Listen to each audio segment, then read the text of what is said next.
ورحمة الله وبركاته. الحمد لله رب العالمين، والصلاة والسلام على صفوة رسله وأفضل خلقه محمد وعلى آله وأصحابه أجمعين. أما بعد، فقد قال الله تبارك وتعالى في القرآن المجيد والفرقان الحميد: أعوذ بالله من الشيطان الرجيم، بسم الله الرحمن الرحيم. إنك لعلى خلق عظيم. وقال في مقام آخر: لقد كان لكم في رسول الله أسوة حسنة. صدق الله العظيم. وقال النبي صلى الله عليه وسلم: إنما بعثت لأتمم مكارم الأخلاق، أو كما قال عليه الصلاة والسلام. وہ دانائے سبل ختم الرسل مولائے کل جس نے، وہ دانائے سبل ختم الرسل مولائے کل جس نے، غبار راہ کو بخشا فروغ وادی سینہ.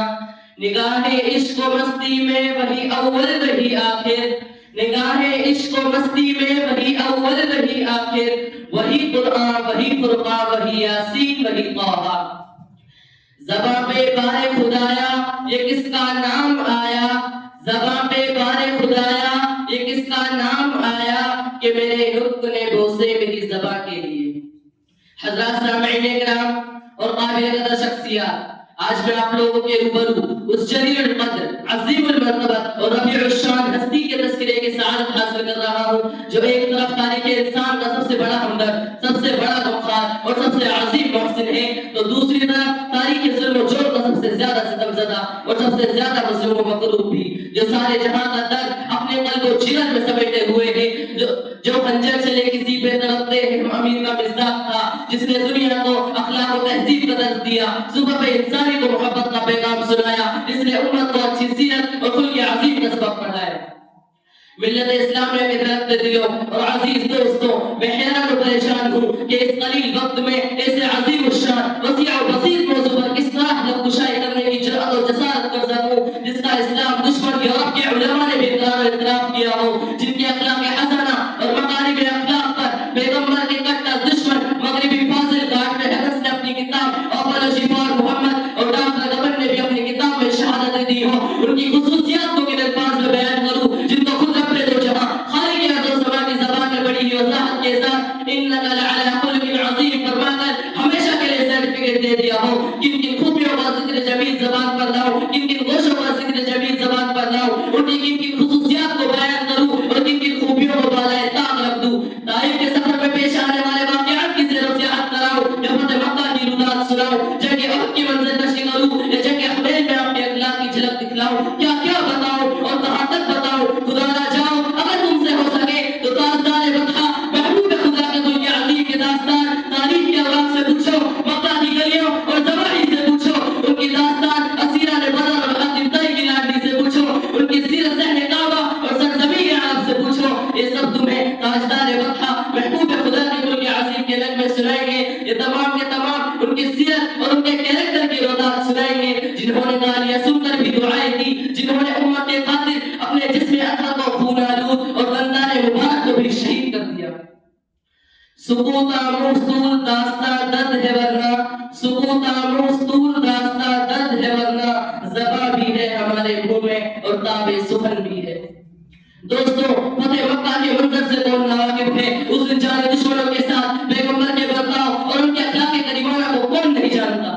جب مکہ فتح ہوا اور تمام مجرمین صحن کعبہ میں صدر کو بیٹھے تھے، وہاں وہ بھی بیٹھے تھے جنہوں نے آپ کو گالیاں دی تھی، وہاں وہ بھی بیٹھے تھے جنہوں نے آپ پر پتھر پھینکے تھے، آپ پر نجاستیں پھینکی تھی، آپ کے راستے میں کانٹے بچھاتے تھے، وہاں وہ بھی موجود تھے جنہوں نے آپ کے عزیزوں کا خون بہایا تھا، ان کے سینے چاک کیے تھے اور دل و جگر کے ٹکڑے کیے تھے.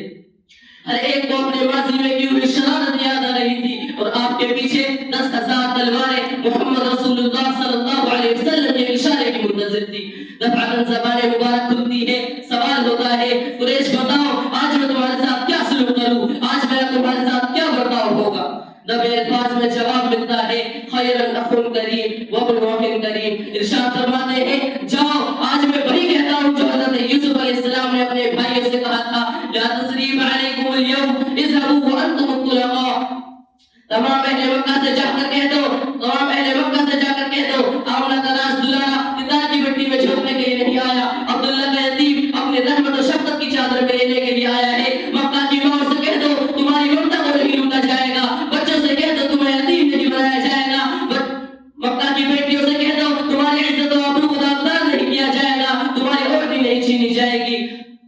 آج معافی کا اعلان ہے، جو کعبہ میں داخل ہو اس کو بھی امن ہے، جو دار ابی سفیان میں بنا لے اس کو بھی امن ہے، جو گھر کا دروازہ بند کر لے اس کو بھی امن ہے۔ یہ سرکار دو عالم صلی اللہ علیہ وسلم کی سیرت و اخلاق ہے، یہ تاجدار بطحہ کا کریکٹر ہے، یہ تاجدار بطحہ کا کریکٹر ہے۔ اسلام کے فرزندوں اور قرآن کے پاسبانوں، تاریخ بتاتی ہے کہ دنیا کے بے مثال صفیحہ تنتائی کی لڑکی جب جنگ میں پکڑ کر دربار رسالت میں لائی گئی، آپ نے نگاہ شفقت اور رحمت اٹھا کر دیکھا تو سر سے چادر سرک گئی، سر کھلا ہوا تھا۔ آپ نے اپنی چادر مبارک ایک صحابی کو دیتے ہوئے فرمایا، اس بچی کا سر ڈھانپ دو۔ صحابہ رضوان اللہ علیہ مجمعین حیران و پریشان ہو جاتے ہیں، فرماتے ہیں یا رسول اللہ یہ کافر کی بیٹی ہے، یہ دشمن کی لگتے جگر ہے، جس پر عفت کی مہر لگی ہوئی ہو کیوں کر اس کے سر پر رکھی جا سکتی ہے؟ اس کا سر اس لائق نہیں ہے کہ آپ کے جسم اطہر سے بس کی ہوئی چادر اس کے سر پر رکھی جائے۔ آپ نے کیا فرمایا؟ دشمنان اسلام بھی ایسے جواب پر حیران ہے۔ بیٹر رحمت فرماتے ہیں بیٹی بہرحال بیٹی ہوتی ہے، چاہے دوست کی ہو یا دشمن کی۔ جس طرح میں اپنی بیٹی کا سر برہنا اور کھلا نہیں دیکھ سکتا، دشمن کی بیٹی کا سر بھی برہنا برداشت نہیں کر سکتا۔ آپ صلی اللہ علیہ وسلم کی چادر مبارک اس بچی کے سر پر ڈال دی جاتی ہے، بے ساختہ آنکھیں اشکبار ہو پڑتی ہے۔ آپ پوچھتے ہیں بیٹی تم حاتم تائی کی لڑکی ہو، تیرے باپ کے ذوق سخاوت کو ملحوظ رکھتے ہوئے تمہیں آزاد کرتا ہوں اور تمہارے ساتھ تمہارے قبیلے کی تمام عورتوں کو آزاد کرتا ہوں۔ کیا کوئی تاریخ انسانیت میں بلند اخلاقی کا نمونہ بھی پیش کر سکتا ہے؟ ہرگز نہیں، ہرگز نہیں۔ دنیا میں کہیں بھی ایسی ہستی نہیں مل سکتی۔ آپ کی ذات اقدس پوری دنیا کے لیے رحمت بنا کر بھیجی گئی۔ ارشاد ربانی ہے وَمَا أَرْسَلْنَاكَ إِلَّا رَحْمَةً لِلْعَالَمِينَ۔ ہو لاکھوں سلام اس آقا پر، دل لاکھوں جس نے جوڑ دیے، دنیا کو دیا پیغام سکون، انسانوں کے رخ موڑ دیے۔ اس محسن اعظم نے الیاس کیا کیا نہ دیا اس عالم کو، دستور دیا منصور دیا، کئی راہیں دی کئی موڑ دیے۔ وما